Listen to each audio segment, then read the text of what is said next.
தொடர்ந்து எல்லைப் பகுதியில் பதற்றம் நீடித்து வரும் நிலையில் ட்ரோன் தாக்குதலில் இந்தியாவின் பஞ்சாப் மாநிலத்தில் இருக்கக்கூடிய ஃபெரோஸ்பூரில் பொதுமக்களில் ஒருவர் பலத்த காயமடைந்திருக்கிறார் என்ற ஒரு முக்கிய செய்தி ஒன்று வெளியாகியிருக்கிறது. கூடுதல் விவரங்களை வழங்க இணைகிறார் எமது செய்தியாளர் ரமேஷ்குமார். ரமேஷ்குமார், வணக்கம். இங்க ஃபெரோஸ்பூர்லேருந்து வரக்கூடிய தகவல் என்ன?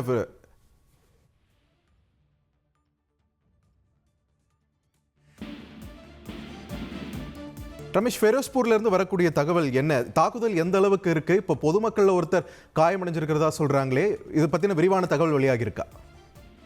நிச்சயமா இந்த பாகிஸ்தானுடைய ட்ரோன் தாக்குதலுக்கு அதிகமாக ஆளாகி இருக்கக்கூடிய மாநிலங்கள்ல ஒண்ணு பஞ்சாப். அங்க இருக்கக்கூடிய அமிர்தசரஸ், பத்தான்பூர், ஃபெரோஸ்பூர் ஆகிய இடங்கள்ல பாகிஸ்தான் தீவிரமான ட்ரோன் தாக்குதலை முன்னெடுத்திருக்கிறது. இதுல ஃபெரோஸ்பூர் பகுதியில மட்டும் சுமார் 20 முதல் 30க்கும் மேற்பட்ட ட்ரோன்கள் தாக்குதலில் ஈடுபட்டதாக செய்திகள் வந்த வண்ணம் இருக்கிறது. அப்படி ஒரு ட்ரோன், ஆயுதமேந்திய ட்ரோன், குறிப்பாக அந்த ட்ரோன்ல ஆயுதமேந்திய ட்ரோன் ஒன்று குடியிருப்பு பகுதிகளில் விழுந்து விபத்துக்குள்ளாகி இருக்கிறது. இதன் காரணமாக அந்த உள்ளூர் பகுதியை சேர்ந்த ஒரே குடும்பத்தை சேர்ந்த சிலர் காயமடைந்திருக்கிறார்கள். உடனடியாக அவர்கள் தீக்காயமடைந்த அவர்கள் மருத்துவமனையில அனுமதிக்கப்பட்டு சிகிச்சை என்பது அளிக்கப்பட்டு வருகின்றது. காவல்துறையினர் அந்த இடத்தை காடான் செய்து முற்றிலுமாக சுத்திகரிப்பை மேற்கொண்டிருக்கிறார்கள். பொதுமக்கள் பதற்றமோ அச்சமோ அடைய வேண்டாம், தொடர்ந்து பாதுகாப்பு அம்சங்களை பின்பற்றி வீட்டிற்குள்ளேயே இருங்கள் என்ற அறிவுறுத்தலை வழங்கியிருக்கிறார்கள். தொடர்ந்து அந்த பாதிக்கப்பட்ட நபர்கள் மருத்துவமனையிலே சிகிச்சை பெற்று வரக்கூடிய காட்சிகள் எல்லாம் கூட வெளியாகி கொண்டிருக்கிறது. நன்றி ரமேஷ்குமார், உங்களுடைய விரிவான தகவல்களுக்கு. பஞ்சாபின் ஃபெரோஸ்பூரில் பாகிஸ்தான் நடத்தி கொண்டிருக்கக்கூடிய இந்த ட்ரோன் தாக்குதலுக்கு பொதுமக்களுமே தற்பொழுது பாதிக்கப்பட்டு வருகின்றனர். அதில் ஒருவர் பலத்த காயமடைந்து தற்பொழுது மருத்துவ சிகிச்சைக்காக அனுமதிக்கப்பட்டிருப்பதாகவும் முக்கிய செய்தி ஒன்று வெளியாக இருக்கிறது.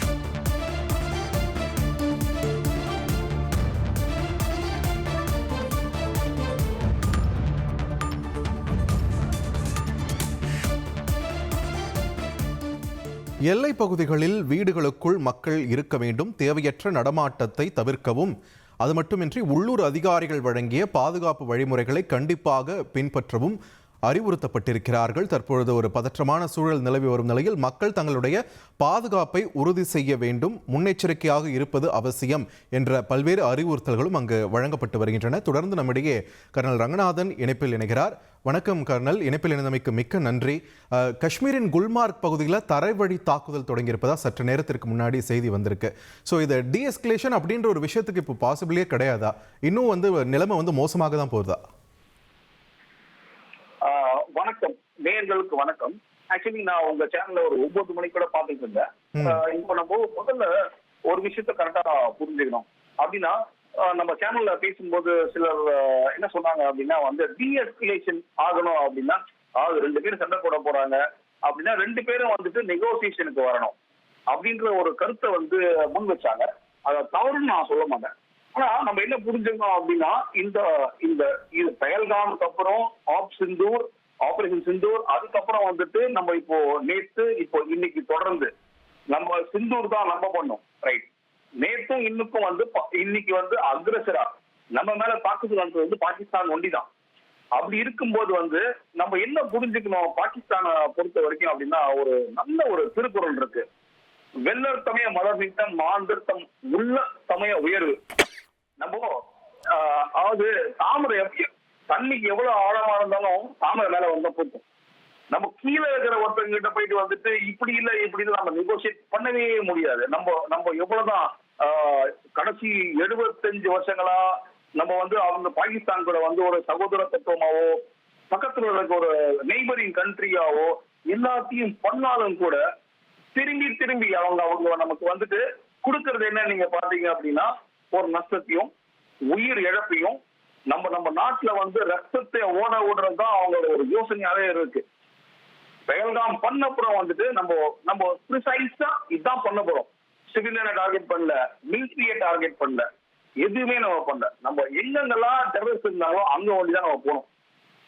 அதுக்கப்புறம் ஒரு வாரம் கழிச்சு வந்து இப்போ நேத்து இன்னைக்கு நீங்க இப்ப பாத்தீங்க அப்படின்னா நேத்து அவங்க ட்ரோன் ஏர்ல அட்டாக், இன்னைக்கு இப்ப நீங்க சொல்ற மாதிரி நேற்றே நான் உங்க சேனல்ல சொல்லியிருந்தேன், அவங்க எப்ப நம்ம மண்ணுக்குள்ள கார் எடுத்து வைக்கணும்னு யோசிச்சாங்களோ அன்னைக்கே அவங்க நேற்று சொன்ன மாதிரிதான் மூத்தோடு ஜவாப்.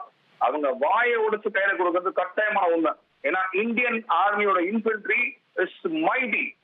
அவங்களோட திறமையும் இன்ஃபென்ட்ரியோட ஒரு பெருமையும், ஏன்னா ஒரு அதாவது இன்னைக்கு இல்ல சோழ பாரம்பரியத்துல ஆரம்பிச்சு இப்போ வரைக்கும் வந்து நம்மளோட இன்ஃபென்ட்ரியோட ஒரு மகத்துவம் வந்து பெரிய விஷயம். அவங்க இந்த மாதிரி ஒரு அகைன் நேத்து பண்ணது மிஸ்அட்வென்ச்சர், இன்னைக்கு பண்றது திருப்பி ஒரு தப்புக்கு மேல ரெண்டாவது தப்பு அப்படி பண்ண போறாங்க அப்படின்னா உள்ள கால் எடுத்து நேற்று வரைக்கும் ஏரியல், இனி கால் எடுத்து உள்ள வைப்பாங்க அப்படின்னா அவங்களோட கஷ்ட காலத்தை வந்து இதுக்கு மேல நம்மளால வந்து எப்படி நடக்கும் அப்படின்னு நம்ம நிரூபிக்கலாம். கட்டாயமா I can explain how it will go further forward. Colonel, கொஞ்ச நேரத்துக்கு முன்னாடி திருமாறன் கூட சொல்லியிருந்தாரு பொதுமக்களை வந்து கேடயமா பயன்படுத்துறாங்க பாகிஸ்தான் அப்படின்ட்டு. ஸோ ஒரு பொதுமக்களை தீவிரவாதிகளுக்கு ப்ரொடெக்ட் பண்றதுக்கான ஒரு கேடயமா ஒரு நாடு பயன்படுத்துதுன்னா அவங்க எதுக்கும் துணிஞ்சவங்களா அப்படின்ற ஒரு சந்தேகம் நமக்கு இங்க வலுவா எழுது இல்லையா? ஸோ ஃபர்தர் டேஸ்ல வந்து இவங்களுடைய இந்த தாக்குதல் அப்படி வந்து இன்னும் கொஞ்சம் இன்ஹியூமனா மாறதுக்கான வாய்ப்பு தானே அதிகமா இருக்கும். கட்டாயமாக இது வந்து ஒரு பிரதிபலிப்பு. நீங்க ஹிஸ்புல்லா what they do, அவங்க எப்படி when they conduct this kind of guerrilla warfare against the civilians, what they do, அவங்க முன்வைக்கிறது யார பாத்தீங்கன்னா குழந்தைகளை ஃபர்ஸ்ட், அப்புறம் பொம்பளைங்களை அடுத்தது, அதே மாதிரி வந்து பொதுமக்களை. இது அதோட ஒரு பிரதிபலிப்பா உங்களுக்கு கட்டாயமா அப்படிதான் இதை பார்க்கணும். நீங்க இப்ப பாத்தீங்க இன்னைக்கு கூட பாத்தீங்க அப்படின்னா பாகிஸ்தானோட குவைட்டா இல்ல முல்தான் இல்ல வந்து லாகோரோட வந்து ஏர்போர்ட் வேர் ஃபங்க்ஷனல், அதுல இருந்து சிவில் ஏர்கிராஃப்ட் பறக்குது. இப்போ நம்ம வந்து ஆஸ் பர் நம்ம எப்பயுமே வந்து கடமை கண்ணியம் கட்டுப்பாடுன்ற மாதிரி வந்து எல்லா சட்டத்தையும் மதிக்கிறவங்க நம்ம வந்து we did not target. நேற்று கூட நம்ம வந்து ஒரு சிவிலியன் ஏர்போர்ட் நம்ம டார்கெட் பண்ணவே இல்லை. இப்போ அவங்க அந்த ஏர்போர்ட்டை வந்துட்டு அவங்களோட ஃபைட்டர் ஏர்கிராஃப்ட வந்து எடுக்க யூஸ் பண்றதோ இல்ல அதுல வந்து ஒரு டம்மியா ஒரு பேசஞ்சர்ஸே இல்லாம ஒரு ஏர்கிராஃப்ட யூஸ் பண்ணி அது பண்ணாலும் சரி, இல்ல பொதுமக்களை வந்து முன்ன வச்சாலும் சரி, இது ஒரு கோழத்தனமா அளவா நம்ம பார்க்கணும். இப்போ இந்த போர் வியூகம் பாகிஸ்தான் இப்போ கையில் எடுத்திருக்கக்கூடிய இந்த வியூகம் வந்து at the end of the day பாதிக்கப்படுறது என்னமோ அந்த நாட்டு மக்கள் தான். What would be their reaction? அந்த மக்கள் வந்து இதற்கு எதிர்ப்பு தெரிவிப்பாங்களே, அது on they be in streets? இந்த கொஸ்டின் வந்து ஒரு பயங்கரமான ஒரு நுண்ணறிவான ஒரு கேள்வி நான் அதை பார்ப்பேன். ஏன்னா இதுக்கு ரெண்டு ஆஸ்பெக்ட் இருக்கு. ஒண்ணு, நீங்க இப்ப கேட்ட மாதிரி வந்துட்டு ஒரு காமன் ஒரு பர்சனா ஒரு சிட்டிசனா எந்த நாட்டுக்காக இருந்தாலும் சரி, அது பாகிஸ்தானா இருந்தாலும் சரி, வேற எந்த நாடா இருந்தாலும் சரி, இப்ப வந்தா கூட சரி, why am I going to suffer? எதுக்காக நான் கஷ்டப்படணும்? முதல் கேள்வி. சராசரி மனுஷன் இந்த ஏதோ ஒரு வேலை பார்க்கிறேன், நான் காசு சம்பாதிக்கிறேன், என் குடும்பத்தை நடத்துறேன், என் புள்ள குட்டிகளை பாத்துக்கிறேன், நான் எது கஷ்டப்படணும்? அது ஒரு சராசரி மனுஷனோட கேள்வி. ஆனா அந்த இடத்துல தான் முதல் ஆஸ்பெக்ட் என்ன வருதுன்னா இன்டாக்ட்ரினேஷன். 1947க்கு முன்னாடியும் சரி, அங்க இருந்து ஆரம்பிச்சு இன்னைக்கு வரைக்கும் சரி, பாகிஸ்தான்ல வாழ்ற சராசரி மனுஷங்களுக்கு என்ன கத்து கொடுக்குறாங்க? ஒரே விஷயம்தான், இந்தியா நம்மளோட விரோதி, என்னைக்காக இந்தியா நம்ம வீழ்த்தணும், அதுதான் அவங்களுக்கு கத்து கொடுக்குறாங்க. ரைட்டா? அப்படி இருக்கும்போது அங்க இருக்கிற ஒரு சராசரி மனுஷனும் பாத்தீங்க அப்படின்னா அவரோ அவங்களோ யாரா இருந்தாலும் சரி, அவங்களுக்கு நம்ம மேல வந்து இந்த நேற்று நான் சொன்ன மாதிரி அமன் காசு அப்படிலாம் எதுவுமே கிடையாது. அவங்களுக்கு நம்ம எது தேவையோ அதுக்கு ஒண்டி நம்ம யூஸ் பண்ணிப்பாங்க. சோ இந்தியாவுக்கு எதிரான they are ready to suffer. இந்த சங்கடங்கள்லாம் அவங்க ஏத்துக்க தயாரான ஒரு மனநிலையில தான் இருக்காங்களா? அவங்க இருக்காங்களா அப்படின்னு நீங்க இப்ப கேட்டீங்க அப்படின்னா செகண்ட் ஆஸ்பெக்ட் தான். நம்மளோட மிஸ்இன்ஃபர்மேஷன் ஒரு பயங்கரமான கேம்பெயின், அது கபால். இந்தியா முழுக்கவே பாத்தீங்க அப்படின்னா you go to X, you go to any social media platform அப்படின்னு பாத்தீங்கன்னா there are lot of handles. அவங்க எல்லாரும் நமக்கு இந்தியாக்குள்ள வந்து ஐயோ அந்த பாகிஸ்தானி தான் பாவம், அவங்க சிவிலியன் தானே, அவங்க சண்டைக்கா ரெடியா இருக்காங்க, அவங்களுக்கு நிம்மதியா வாழணுமே அப்படின்னு நம்ம கத்து கொடுத்துட்டே இருக்காங்க. ஆனா அது உண்மை இல்ல. ஓ. என்ன பொறுத்த வரைக்கும் என்னோட பர்சனல் கருத்து உண்மை இல்ல. பாகிஸ்தான்ல இருக்கிற யாருக்குமே வந்துட்டு இந்தியாவோட வந்து ஒரு நம்மளால ஒரு வணிகமா ஒரு அவங்க கிட்ட நம்ம காட்டன் வாங்கினா அவங்களுக்கு economic benefit, they are okay with it. நம்மளால அவங்களுக்கு காசு வருவா அப்படின்னா they are okay with it. ஆனா அந்த காசு வந்தாலும் அடிப்படையா அவங்க இந்தியாவை பார்க்கறது வந்து ஒரு விரோதத்தோட ஒண்டிதானே தவிர விரோதம் இல்லாமல் அல்ல. இதுதான் யதார்த்தமான உண்மை. இது எப்போ இந்தியாவில இருக்க நம்ம 130-140 கோடி மக்கள் புரிஞ்சுக்க போறோமோ, பாகிஸ்தான் நம்மள சகோதர தத்துவமா பார்க்கல, அவங்க நம்மள அவங்கள மாதிரி பார்க்கல நம்ம புரிஞ்சுக்கிட்டா ஒண்டிதான் இந்த அவங்க விரோதியா கூப்பிட ஆசைப்படல. பாகிஸ்தான்ற ஒரு நாட்டை வந்து ஸ்ட்ராட்டஜிக் லெவல்ல, டிப்ளமேட்டிக் லெவல்ல, right, even at political level handle எப்போ பண்ண முடியும் அப்படின்னா, அதாவது there is a excellent guy called சுன்சு வார்பேரை பத்தி பேசும்போது சொல்லுவாரு, ப்ளீஸ் அண்டர்ஸ்டாண்ட் enemy. உங்க விரோதி யாருன்னு புரிஞ்சுங்க. கரெக்டா? நம்ம விரோதி வந்து பாகிஸ்தான் முழு நாடே தான்.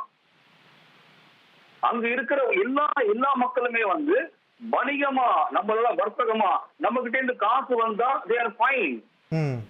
இல்ல அப்படின்னா அவங்க நம்மள பாக்குறது என்னைக்கு, அவங்க நம்மள எப்படி பாக்குறாங்க அப்படின்னா, என்னைக்கு நம்ம திரும்பி இந்தியாவை பிடிக்கலாம், இல்ல இந்தியாவில இருக்கிறவங்கள அழிக்கலாம். இதான் அவங்களோட ஒரு ஃபண்டமெண்டலா அவங்களுக்கு கத்துக் கொடுக்கிற விஷயம் இதுதான்.